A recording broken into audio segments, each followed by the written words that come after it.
নমস্কাৰ বন্ধুসকল, আজি আপোনালোকৰ মাজলৈ লৈ আহিছোঁ ভাৰতীয় সনাতনী বৈদিক সভ্যতাৰ এই জগতলৈ এক অন্যতম সৰ্বশ্ৰেষ্ঠ অৱদান শ্ৰীমদ ভগৱদ গীতা, যাক কোৱা হয় স্বয়ং ভগৱান শ্ৰীকৃষ্ণৰ অমৃতময় মুখ নিৰ্গত পবিত্ৰ বাণী।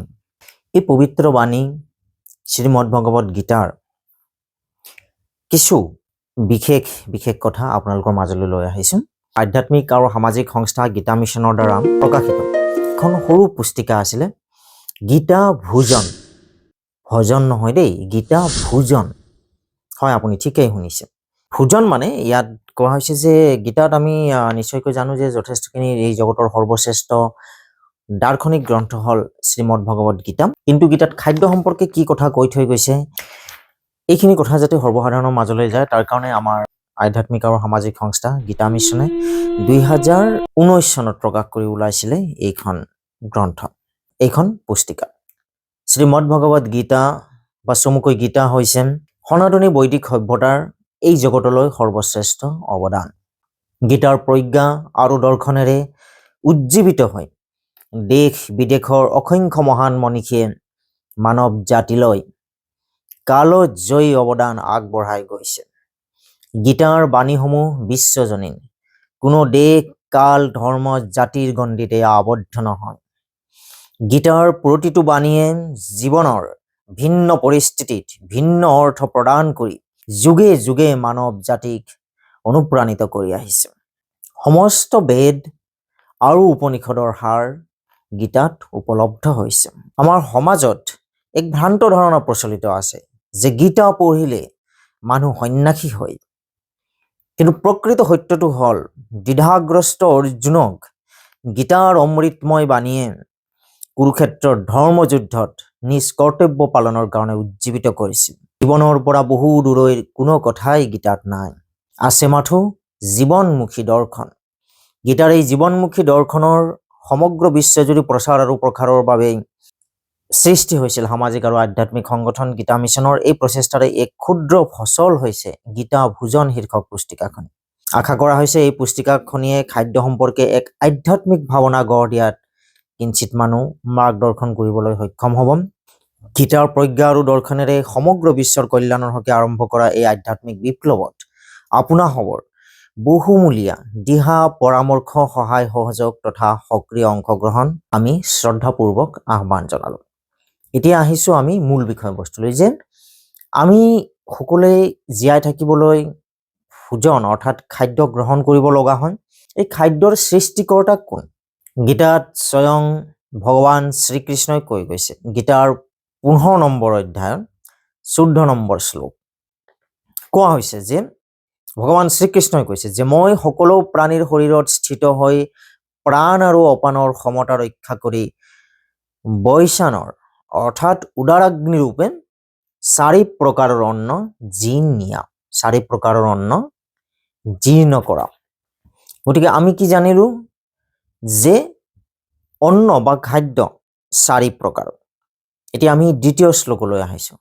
তাৰে আকৌ তাৰ আগৰ শ্লোকটোত কোৱা হৈছিলে 13 নম্বৰ শ্লোকটোত পৃথিৱীত প্ৰৱেশ কৰি ভগৱান শ্ৰীকৃষ্ণই কৈছে যে পৃথিৱীত প্ৰৱেশ কৰি মোৰ শক্তিৰে অৰ্থাৎ ভগৱান শ্ৰীকৃষ্ণৰ শক্তিৰে সকলো জীৱকে ধাৰণ কৰোঁ আৰু অমৃতময় চন্দ্ৰমা ৰূপে সমস্ত শস্যসমূহক ৰসেৰে পৰিপুষ্ট কৰি তোলো।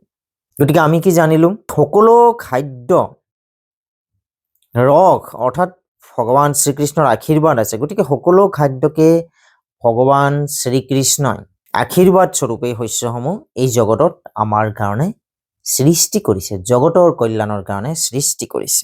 গতিকে যিকোনো খাদ্যবস্তুক ভগৱান শ্ৰীকৃষ্ণৰ প্ৰসাদ ৰূপে শ্ৰদ্ধা আৰু ভক্তি সহকাৰে গ্ৰহণ কৰিব লাগে। সেইদৰে আৰু এটা কথা মনত ৰাখিব, খাদ্যবস্তুৰ অপচয় তেতিয়াহ'লে স্বয়ং ভগৱান শ্ৰীকৃষ্ণক কৰা অপমানৰ তুল্য হ'ব। কাৰণ ভগৱানে যি দান দিছে, ভগৱানে আমাৰ কাৰণে যি সৃষ্টি কৰিছে, যি আশীৰ্বাদে তেওঁ ৰসেৰে সৃষ্টি কৰিছে, আৰু সেই সৃষ্টিক অপমান কৰাটো, অৱহেলা কৰাটো, অনাদৰ কৰাটো আৰু অপচয় কৰাটো স্বয়ং ভগৱানৰ প্ৰতি নিশ্চয়কৈ অপমান হ'ব, অশ্ৰদ্ধা হ'ব। গীতাত 4 প্ৰকাৰৰ খাদ্যবস্তুৰ কথা কোৱা হৈছে। চৰ্ব, শস্য, লেহ্য আৰু পেয়। চৰ্ব অৰ্থাৎ চুবাই খোৱা খাদ্য, শুষ্য চুহি খোৱা খাদ্য, লেহ্য অৰ্থাৎ জিভাৰে চেলেকি খোৱা খাদ্য, আৰু পেয় পি খোৱা খাদ্য অৰ্থাৎ জুলীয়া খাদ্য। এতিয়া আমি আহিছোঁ আমি কেনেকুৱা খাদ্য খোৱাটো উচিত। গীতাত স্বয়ং ভগৱান শ্ৰীকৃষ্ণই কৈ গৈছে ৩ নম্বৰ অধ্যায়ৰ ১৩ নম্বৰ শ্লোকত। ভাৱাৰ্থ হ'ল যজ্ঞৰ অৱশিষ্ট অন্ন ভোজন কৰা সন্তসকল সকলো পাপৰ পৰা মুক্ত হৈ যায়, আৰু যি কেৱল নিজৰ শৰীৰৰ পোষণৰ বাবেহে অন্ন তৈয়াৰ কৰে এইসকলে কেৱল পাপকহে ভোজন কৰে। এই শ্লোকৰ জৰিয়তে স্বয়ং ভগৱান শ্ৰীকৃষ্ণই কি জ্ঞানৰ অমৃত বৰষা আমালৈ দিলে। সেয়া হ'ল যেন যজ্ঞৰ অৱশিষ্ট অন্ন, অৰ্থাৎ ইয়াত বুজোৱা হৈছে যে যি খাদ্য যজ্ঞত আগবঢ়াব পাৰি, অৰ্থাৎ ভগৱানক প্ৰসাদ হিচাপে আগবঢ়াব পাৰি, সেই খাদ্যহে আমি ভোজন কৰা উচিত, বা সেই খাদ্যহে আমাৰ ভোজনৰ বাবে যোগ্য। ভোজনৰ আগমুহূৰ্তত স্বয়ং ভগৱানৰ নামত অৰ্পণ কৰি, শ্ৰদ্ধাপূৰ্বক অৰ্পণ কৰি তাৰ পিছতহে আমি ভোজন কৰা উচিত। আকৌ নিজ তুষ্টিৰ বাবে ভগৱানৰ প্ৰসাদ হিচাপে বৰ্জনীয় খাদ্য ভোজন কৰাটো পাপ ভক্ষণ কৰাৰ নিচিনা। ইয়াৰ দ্বাৰা এইটো বুজোৱা হৈছে যে আৰ্তজনক বঞ্চিত কৰি কেৱল নিজৰ শৰীৰৰ বাবে, নিজৰ শৰীৰৰ ভোক পূৰণ কৰিবৰ কাৰণে গ্ৰহণ কৰা খাদ্য পাপ। সেয়েহে ভগৱানক অৰ্পণ কৰিব পৰা খাদ্যহে যথাবিহিত শ্ৰদ্ধাপূৰ্বক অৰ্পণৰ পিছত প্ৰসাদ স্বৰূপে সমূহীয়াভাৱে ভোজন কৰিব লাগে। গতিকে ইয়াত কোৱা হৈছে যে যি কেৱল নিজৰ শৰীৰৰ পোষণৰ বাবেহে অন্ন তৈয়াৰ কৰে বা অন্ন গ্ৰহণ কৰে সেইসকলে কেৱল পাপকহে ভোজন কৰে। গতিকে অকলে খোৱা খাদ্য বিষৰ সমতুল্য, পাপৰ সমতুল্য।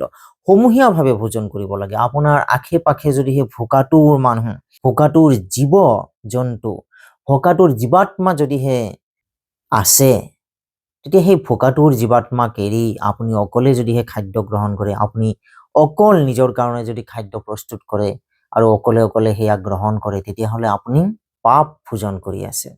কিন্তু যদিহে ভগৱানৰ নামত অৰ্পণ কৰি আমি সমূহীয়াভাৱে ভোজন কৰোঁ, সকলোৰে সন্তুষ্টিৰ হকে একেলগে যদি আমি খাদ্য গ্ৰহণ কৰোঁ, তেতিয়াহ'লে সেয়া ভগৱানৰ প্ৰসাদৰ তুল্য হৈ যায়। আৰু সেই প্ৰসাদে খাদ্য হ'লেও ভগৱানৰ প্ৰসাদ হিচাপে আমাক ই যথেষ্টখিনি বিপদ আপদৰ পৰা ৰক্ষা কৰি ভগৱানৰ অমৃতময় যি আশীৰ্বাদ আছে সেই আশীৰ্বাদ প্ৰাপ্ত কৰিবৰ কাৰণে আমাক যোগ্য কৰি তোলে।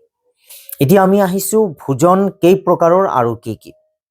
ভোজন 3 প্ৰকাৰৰ: সাত্বিক, ৰাজসিক আৰু তামসিক। আমি চাওঁচোন বাৰু সাত্বিক ভোজন কি, ৰাজসিক ভোজন কি আৰু তামসিক ভোজন কি, ইয়াৰ চৰিত্ৰ কি বা ইয়াৰ প্ৰকাৰ কি। গীতাৰ 17 নম্বৰ অধ্যায়ৰ 2 নং শ্লোকত স্বয়ং ভগৱান শ্ৰীকৃষ্ণই অৰ্জুনক কৈছে, মানুহৰ স্বভাৱ অনুসৰি সাত্বিক, ৰাজসিক আৰু তামসিক এই 3 প্ৰকাৰৰ শ্ৰদ্ধা উৎপন্ন হয়।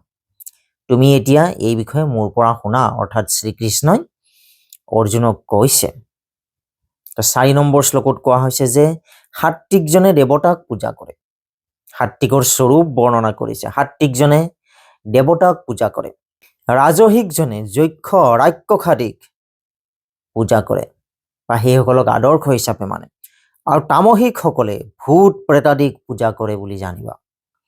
গীতাৰ 17 নম্বৰ অধ্যায়ৰ 4 নম্বৰ শ্লোকত স্বয়ং ভগৱান শ্ৰীকৃষ্ণই এইদৰে অৰ্জুনক কৈ থৈ গৈছে। এই 3 প্ৰকৃতিৰ মানুহৰ প্ৰিয় খাদ্যও বেলেগ বেলেগ হয়।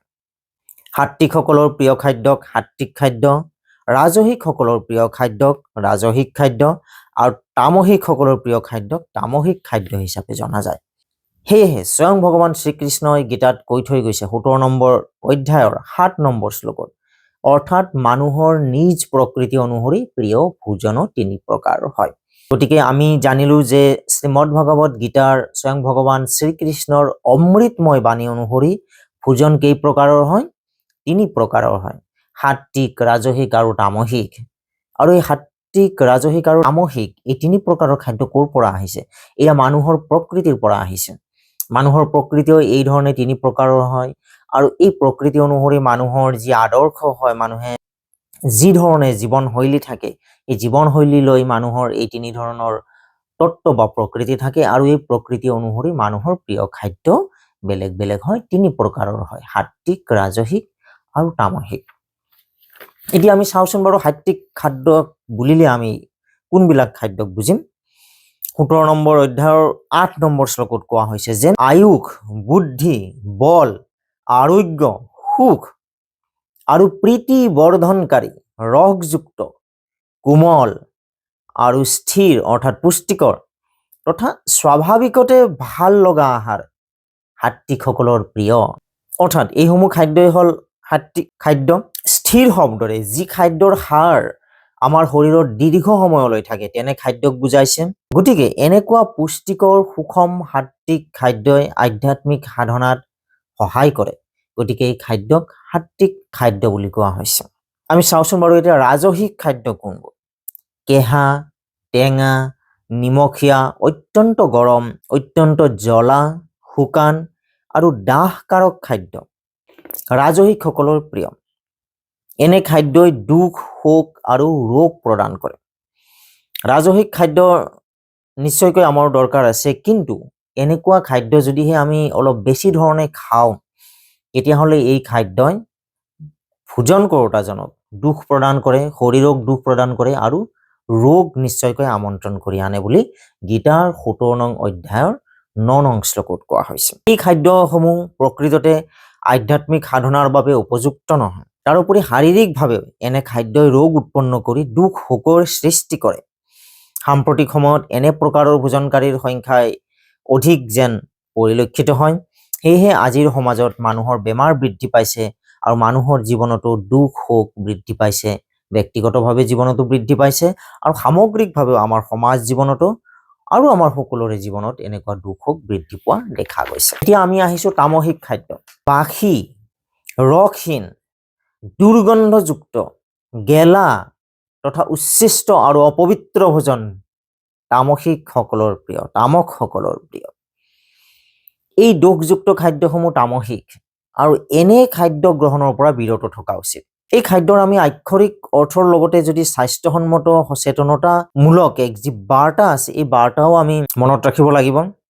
গতিকে এই ধৰণৰ খাদ্য খালে, যিসমূহ তামসিক খাদ্য বুলি ক'লে, এইসমূহ খাদ্য ভোজন কৰোঁতাজনৰ খাদ্যৰ পবিত্ৰতাও নিশ্চয়কৈ নাথাকে এনেকুৱা ধৰণৰ খাদ্যত। গতিকে সেই খাদ্য গ্ৰহণ কৰোঁতাজনৰো মানসিক আৰু শাৰীৰিক পবিত্ৰতা নষ্ট হয় আৰু এনে ভোজন কৰোঁতাসকলক নানা দুখ আৰু কষ্ট প্ৰদান কৰে। আৰু আজিৰ সমাজত, আজিৰ যুগত অধিক সংখ্যকৰ লগত এয়াই ঘটি আছে। সেইকাৰণে আমাৰ জীৱনত দুখ বেছি, সেইকাৰণে আমাৰ জীৱনত বেমাৰ বেছি, ৰোগ বেছি, আমি ইমান কষ্ট ভোগ কৰি থাকিব লগা হৈছে।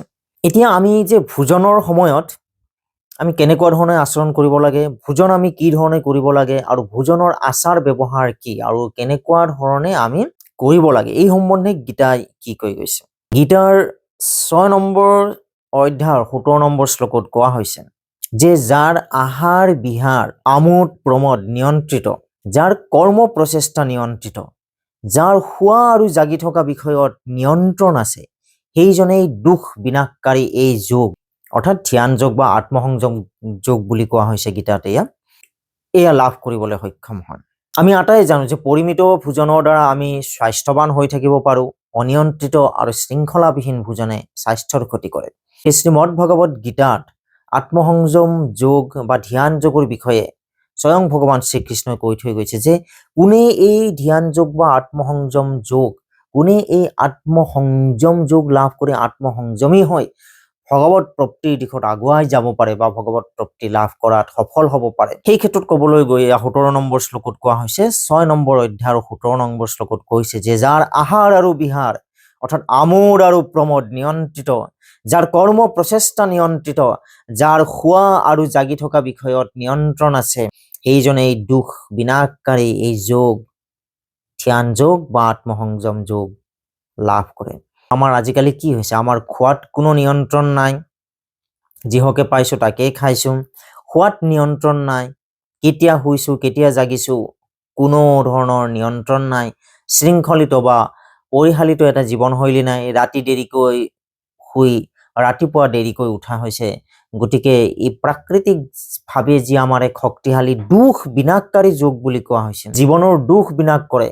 আৰু আমি এনেকুৱা এক পৰিশীলিত এটা অনিয়ন্ত্ৰিত এটা জীৱনশৈলী আমি যাপন কৰি থকাৰ কাৰণে আমাৰ খোৱা বোৱা আৰু শোৱা এই গোটেইখিনি অনিয়ন্ত্ৰিত হৈ থকাৰ কাৰণে, অশাস্ত্ৰসন্মত হৈ যোৱাৰ কাৰণে আমাৰ জীৱনত দুখেই দুখ হৈছে।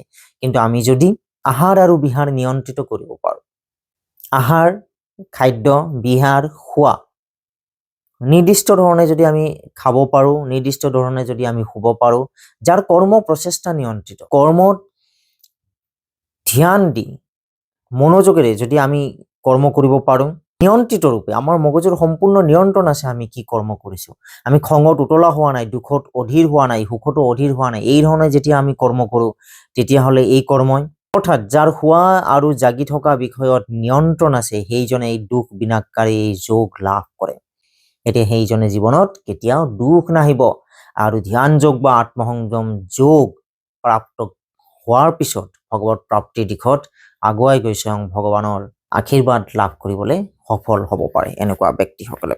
গতিকে আহকচোন বাৰু পৰিমিত ভোজন স্বভাৱৰ লগতে সময়মতে শুবলৈ যোৱা, সময়মতে উঠাৰ পৰা এক শৃংখলাবদ্ধ কৰ্মজীৱনেৰে আমি দুখ কষ্ট সহজেই অতিক্ৰম কৰিব পাৰোঁ বুলি শ্ৰীমদ ভাগৱত গীতাত স্বয়ং ভগৱান শ্ৰীকৃষ্ণই আমাক পথ প্ৰদৰ্শন কৰি থৈ গৈছে, মাৰ্গদৰ্শন কৰি থৈ গৈছে। এতিয়া আমি আহোঁ যে ভোজনৰ পৰিমাণ, আমি কিমান পৰিমাণৰ খাদ্য খোৱাটো উচিত।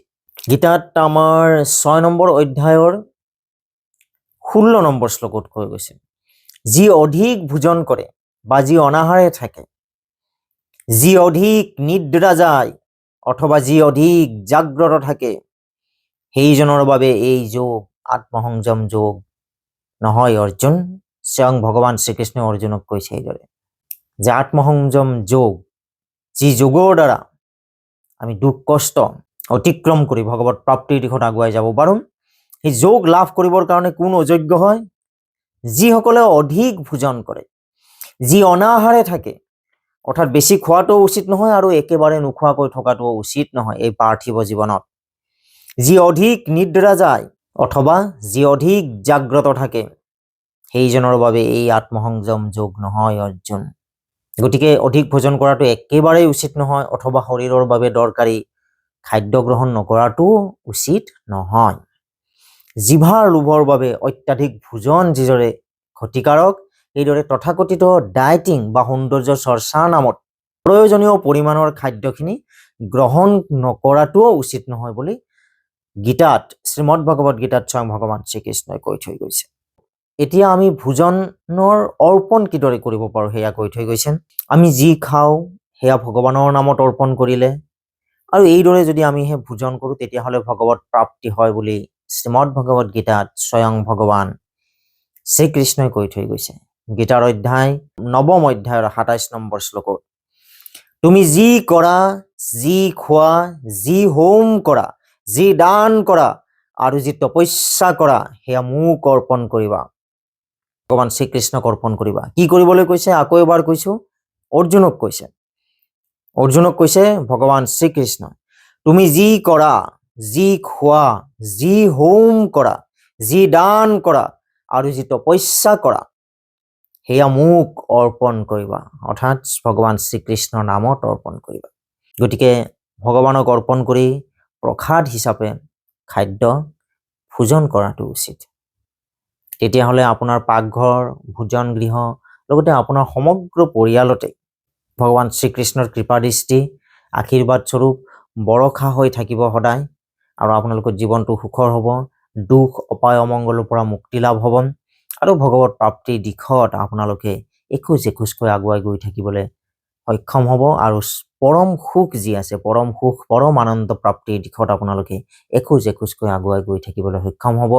আপোনালোক সকলোৰে জীৱন সুখৰ হওক, মংগলময় হওক, তাৰেই কামনাৰে আজিলৈ সামৰিছোঁ। পৰৱৰ্তী খণ্ডত আৰু এটি নতুন বিষয় লৈ আপোনালোকৰ সন্মুখলৈ আহিম। আপোনালোকে যদি নতুন কিবা বিষয়বস্তুৰ বিষয়ে জানিবলৈ যদিহে আগ্ৰহী, সেয়া আমাক কমেণ্ট বক্সত কমেণ্টছ কৰি জনাব পাৰে। সুখী আৰু মংগলময় জীৱনৰ শুভকামনাৰে ধন্যবাদ।